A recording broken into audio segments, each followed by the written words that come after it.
Yan, pag pangit yung print no, tas nag head clean na tayo, ilang beses na tayo nag head clean.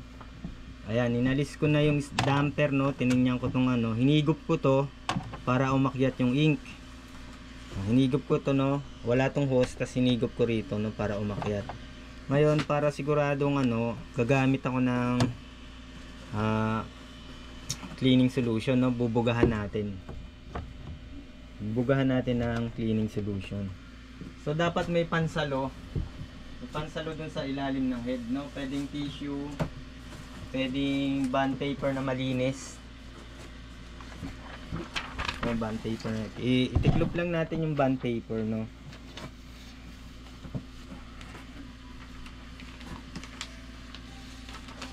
Yan, paano ko na ilagay yung ano, yung head na punta dito, no? I-on nyo muna, i-on nyo. Pag gumagalaw na yung head, tanggalin nyo yung saksak ng ano, dun sa AC, no? Dun sa yung power cord, alisin nyo. Then pwede nyo nang galawin to papunta dito para maalis. Yung ganitong modelo, may takip pa siya. So madali lang naman yung alisin, no? Pero kung L120 yan, walang takip. Lalagay lang tayo ng pansalo sa ilalim. Yan. No, lagay lang tayong pansalo sa ilalim, no?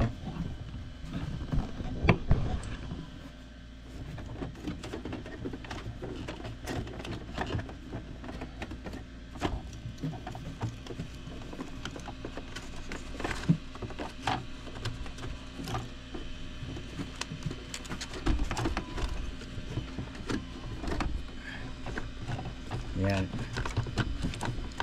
Yan. Kailangan tumagos yung papel, no? Yan. Konting ano, para yung ink dun sa may head ay maalis yung residue, no? Yan. Then itong cleaning solution, tas ito, higop tayo ng konti. Higop ng konti.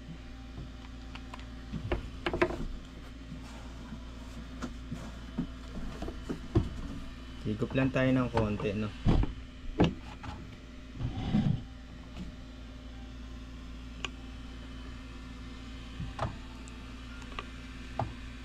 Konti lang.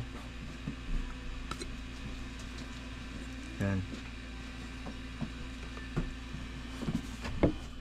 Yan, konti lang, huwag masyadong madami. Kasi baka pumutok yung ano eh. Yung ano ng head eh. Nilinis ko lang, tinanggal ko yung ano.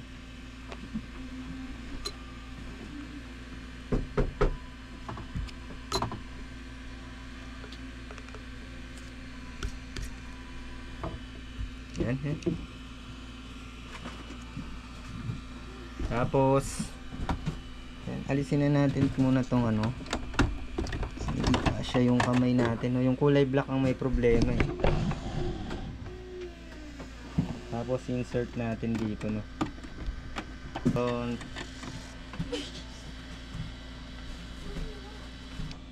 ano lang. Dito ako. Wala yung idol mo.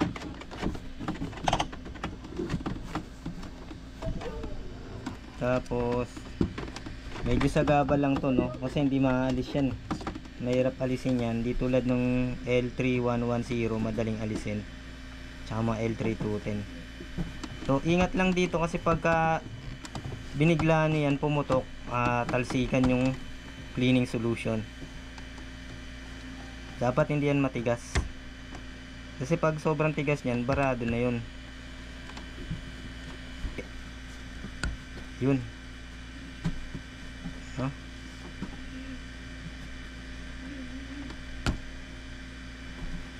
Yan, hindi pala. Yan. Kailangan hindi nag-leak yan dun sa ano, tumagos yan.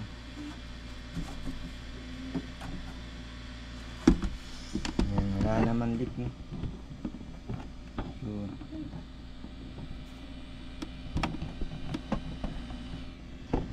So pag inalis natin na to, alisin na natin to. Yan, sa ilalim yan, Yung pansalo, yung bond paper, yan o. Yung daming. Yan. Pwede na natin yan alisin.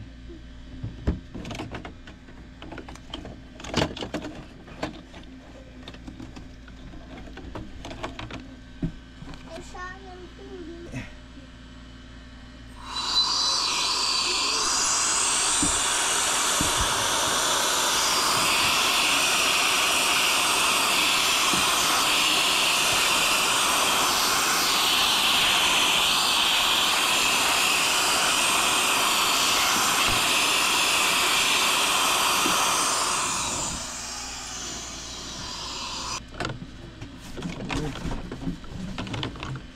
Yung mga damper walang laman, no? Pwedeng higupin yan. Pwedeng ito rin yung panghigo, pero kung maselan ka, 4 na ganito. Pero dapat ang higop niya puro pa ganun lang, no? Para hindi pumasok yung residue ng ibang kulay. Puro pa ganun lang, no? Puro pa ganyan. Yan. Puro pa ganyan lang, no?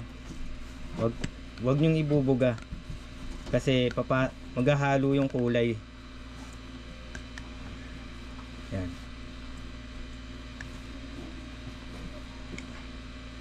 Hanggang sa mapuno. Yan. Natapon na to.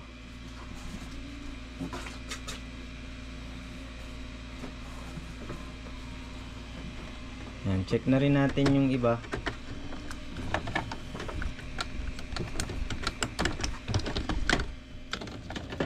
Same din nito, wala nang laman, no? Kasi na-stock to eh.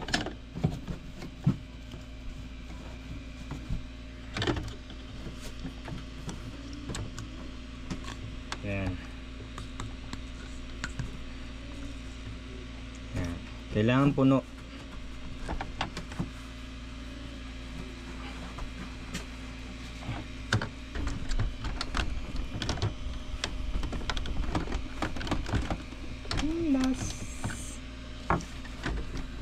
Medyo mahirap natin kung kayang sikuatin. Ayun. Yan, wala rin palang laman.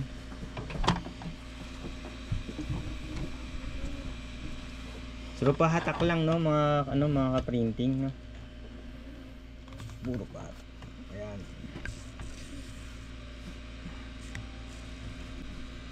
Yan.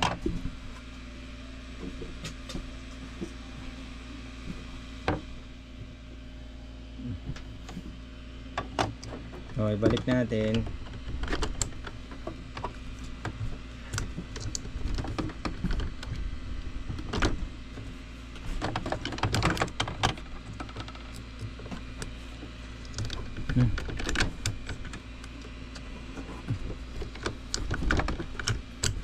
Hindi naman kayo magkakamali dyan. Sunod-sunod lang yan. Black, yellow, magenta, cyan. Yan, black, yellow, magenta, cyan. Yan. So balik na natin yung tong takip.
Yan, malapit na malobat yung aking GoPro, no. Yan, Ugreen yung brand nito. 145 watts. Yan. Ayun, 25,000 milliampere. 145 watts. Yan. Tingnan natin kung kayang i-power tong ating ano.